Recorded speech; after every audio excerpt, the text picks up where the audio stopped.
Hi, hello, welcome back to my channel. Long time no see, but your girl is back with a little reading wrap up for August. Okay, so if you missed it, I've been gone from YouTube, from Instagram, from social media in general for about 3 weeks.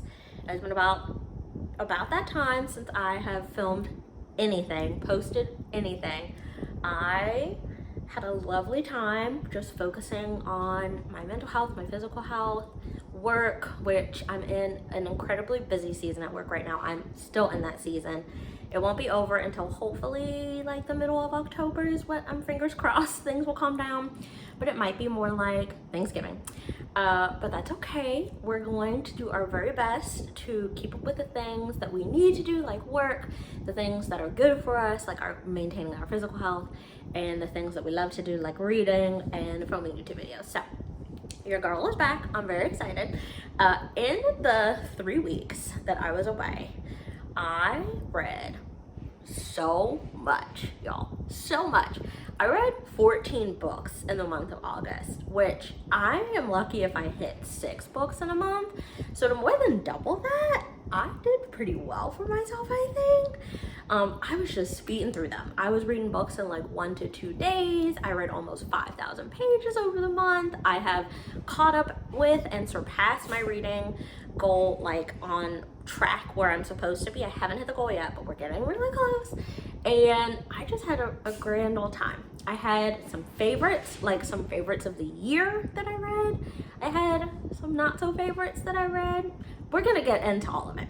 Starting with, what did I read first? Hold on, let me consult good old Storygraph on my iPad.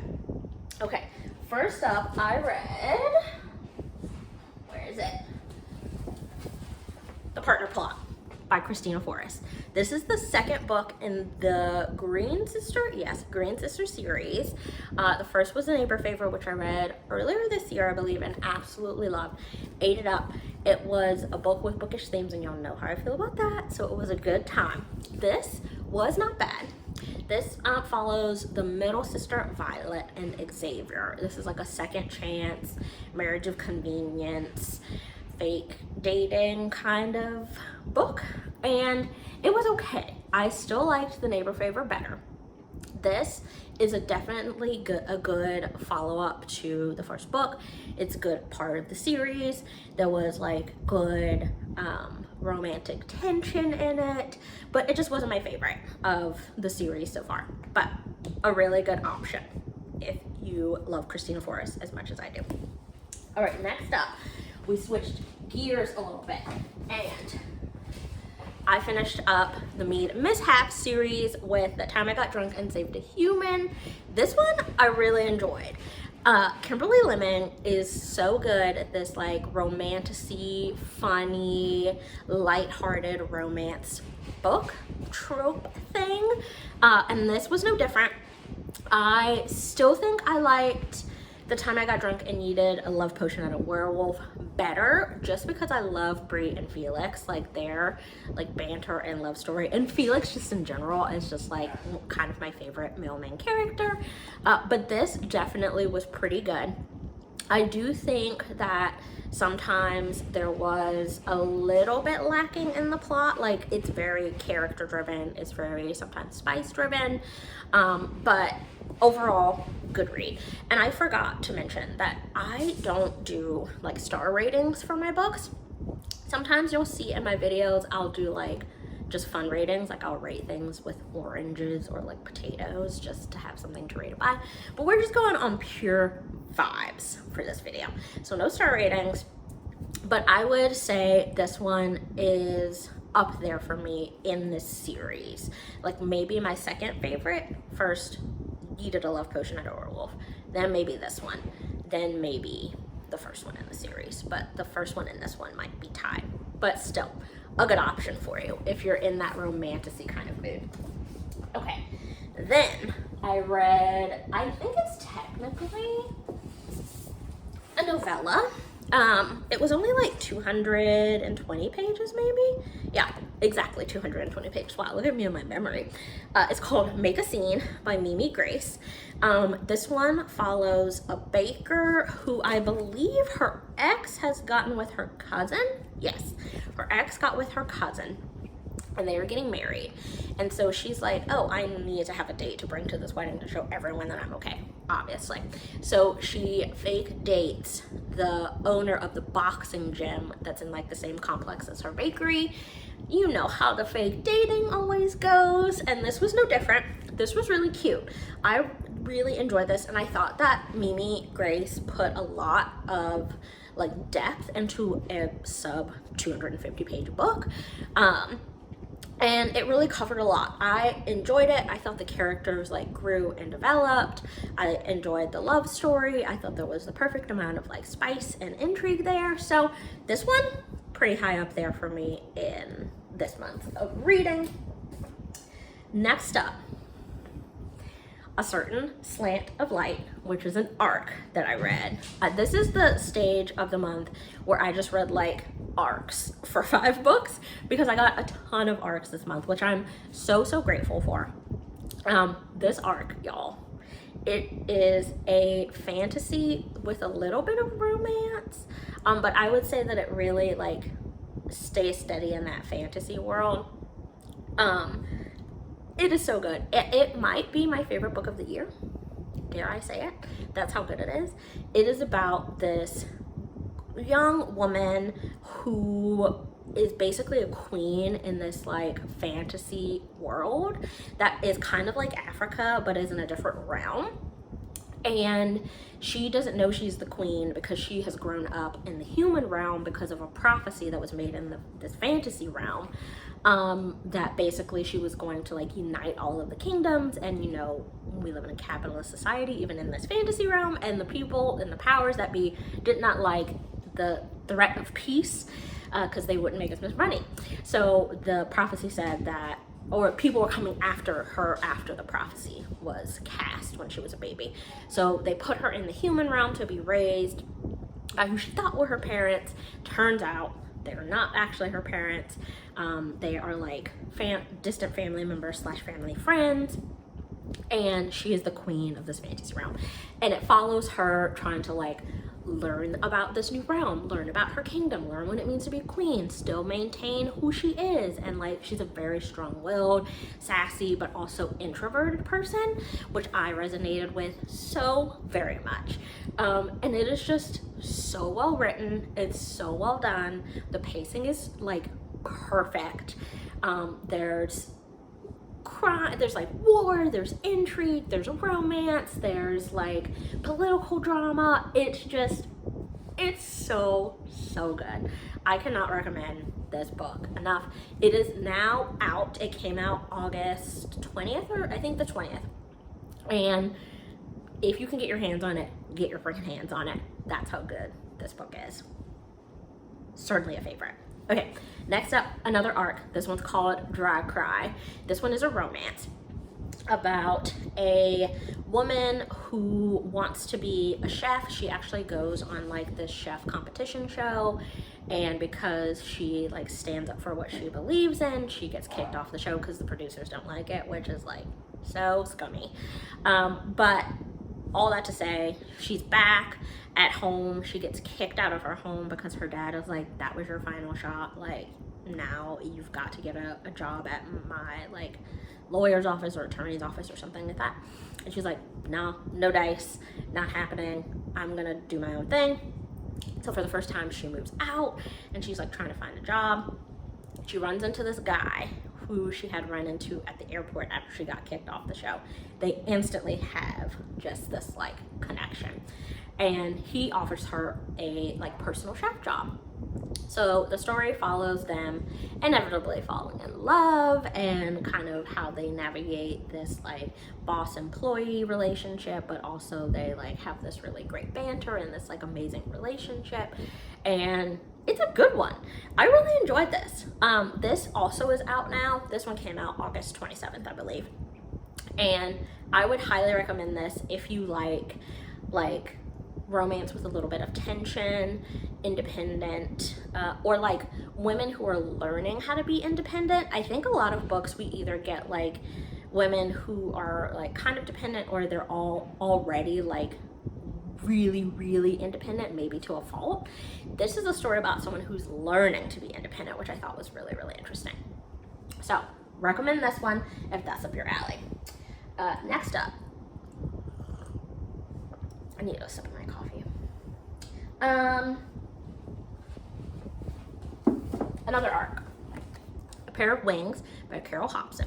This one is historical fiction. I had high hopes for this one. It's been a while since I've read a historical fiction. I usually really enjoy them. This one, I think I struggled with because it was written like a historical fiction written about an actual person. And so it was just like weird trying to figure out like, did this actually happen? Or is this like the fiction part of historical fiction? Or like, what's going on here?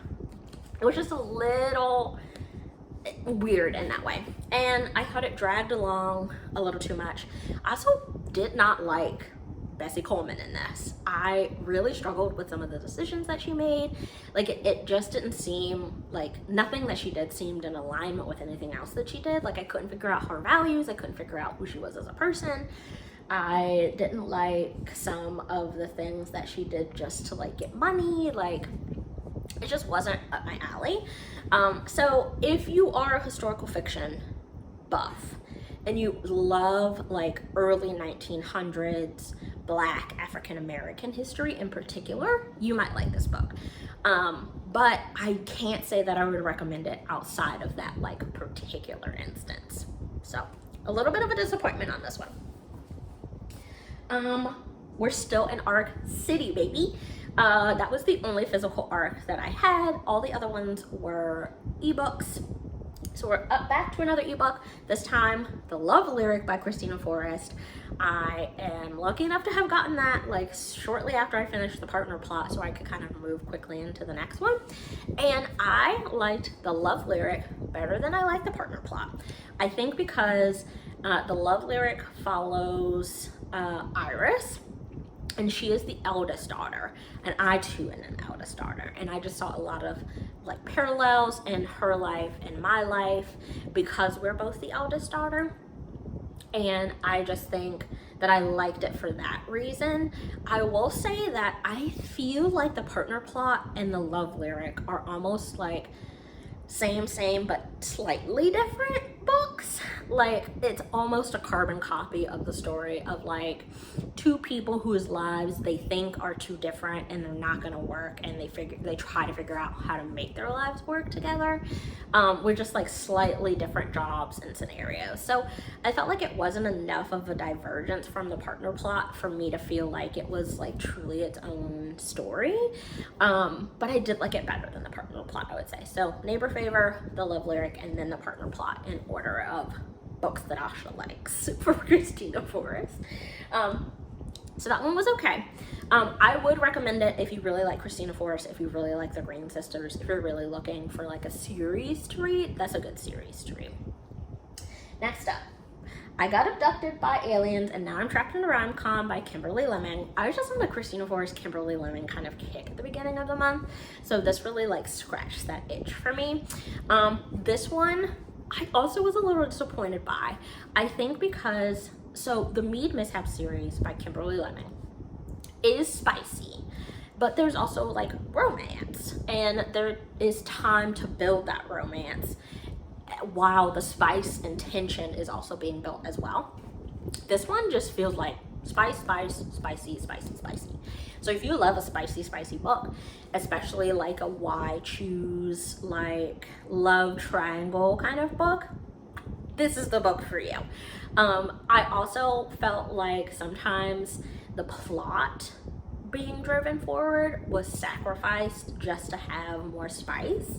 Like I didn't always understand like why are they getting it on right now? Like there's other things that are a little bit more pressing. So this one was a disappointment for me, unfortunately. And you know what I think happened is I read A Certain Slant of Light and was like, this is such a great book. And then every book I've read after that has been a slight disappointment. Spoiler alert for the rest of the video. Most of the books that I read for the rest of the month are slight disappointments, but there are some gems, and I'll tell you what I think like the specific instances are that would be good to read them. But this one, disappointment. If you love spice, you will like this book though. Okay, this one was a little bit better. I think I have this one on my shelves. Maybe not. Maybe not. Okay. I did read this as an ebook, but I thought I had it on my shelves, but I was wrong. It's Act Your Age, Eve Brown by Talia Hibbert. Now, I have tried to read every other book in the Brown Sisters series and have DNF'd the other two. This one, I really, really liked. It was just so well done. I really loved both of the main characters. They both are on the autism spectrum. And I have a younger sibling who's on the autism spectrum, and I just love reading books that center characters that have that lived experience, and I thought this was so well done. I love their love story. It's like the perfect amount of like enemies to lovers. It's done really, really well. Something that I found this month that I really like am holding true to is that I don't like enemies to lovers where they just are mean to each other. Like, no, like misunderstand each other, sure, but just like flat out really mean, like grossly mean, don't like that. This, I feel like it towed that line really well. So, Act Your Age, Eve Brown, Talia Hibbert, a good one. Okay, now we're getting to one that made me really angry.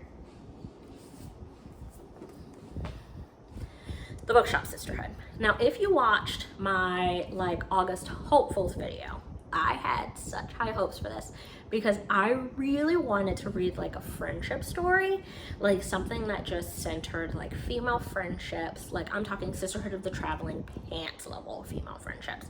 And I thought that this was going to be a real winner. Female friendships, bookish themes, all my favorite things, Black women, hello, like perfect book for Miss Asha Naila reads. This book sucked. Like sucked. And I don't often say that about books. I usually try to give books the benefit of the doubt. I hated this book because all of the main characters were horrendous to each other. Like I understand like friends joking and teasing each other, but this went past teasing.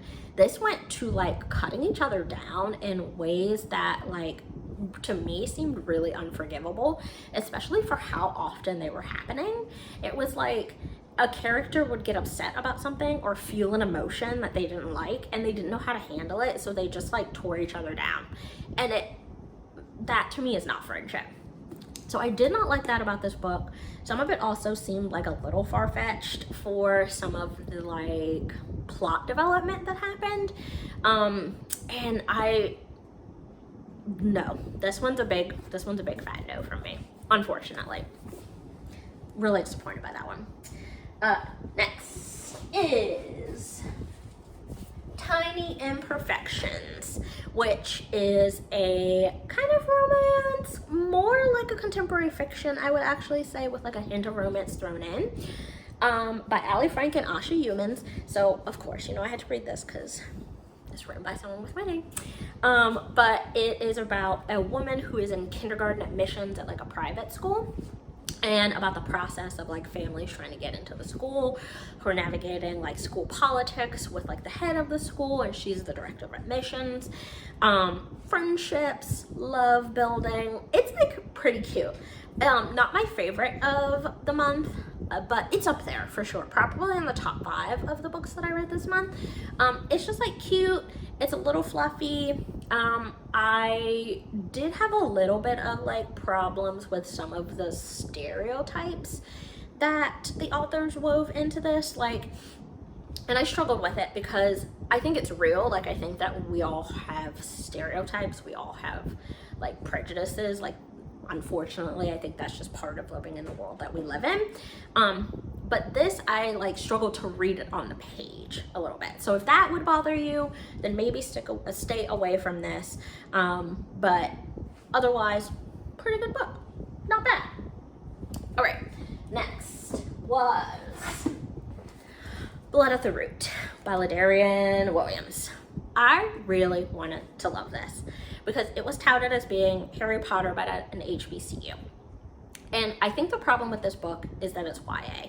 And I don't have a problem with people who are not young adults reading YA, but what I'm finding is that I feel like YA, especially now that I get older and the further I get from being part of the YA genre, is that it's written in a way that just like does not resonate with me. Like there were a lot of like caps, no caps, bat, like just like vernacular of like a younger generation that I really struggled to like get through and understand what was going on. And it felt a little like the author was trying too hard to make it like YA and like fit the younger generation. Like it just felt like he was really pushing it, and it ruined the book for me, quite honestly. I also feel like this wasn't world building, this was information dumping. And I just could not, it took so long. Like, and this is over 400 pages, I think. Yeah, this is an over 400 page book. It took until the last like maybe 60 to 75 pages for me to even really understand everything that was going on. And even then, I still have questions. And I think this is posed, I'm almost certain that this is supposed to be the start of a series. Will I read the next book in the series? Maybe, only because of how this book ended and me wanting to know what happens next. But I would really have to Urban Dictionary a lot of things to be able to understand like what some of these characters are talking about, because some of the language is just like not of my generation, which like is fine. I'm getting older, like I'm in my 30s, like I know that I should not be talking like I'm 16, but I do like to understand the books that I'm reading. So disappointment. But if YA does not bother you, if that type of writing does not bother you, if you really, really love like this type of fantasy magical world tropes in books, this is a good option for you. All right, next, second to last book, book number 13, was Pride and Protest by Nikki Payne. I also was disappointed by this book. I had heard such really good things, and I just feel like there wasn't enough plot for me. Like there was plot and it did move forward, and it did move forward better than the last book that I'm going to talk about. But I just I feel like there were gaps in the plot. How about that? That's a much better way to describe it. I feel like there were gaps.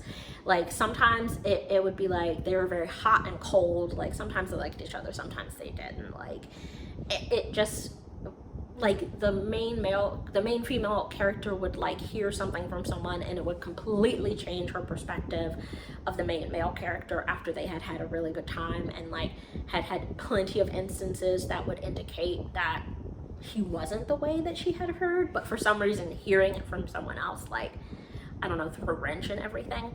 It just, not the book for me. I didn't love it, and I really wanted to love it. It also might be because I have not read Pride and Prejudice. So maybe if I had read that first, I would have had a different experience with this book, but not for me. And then last on the list is my final arc of the month, Love You Always by AJ Alexander. Okay, this book was not for me. This book had a significant age gap. It's very like character driven, not plot driven, and I did not love the way that some of the spice was handled in the book. Now, if you love age gap, book for you. If you love like very character driven romance, book for you. If you really love spice, book for you. Just not the book for me. And I liked some of the other books by this author, but I just like could not get into this one. It was very, and the book is about a man who's in the Marines, and he loves his best friend's younger sister, and their age gap is like 17, 18 years, which for me is just like too big of an age gap. especially like with those ages. But he goes and is deployed, and right before he's deployed, the female main character, Emerson, tells Brady, the male main character, that she loves him.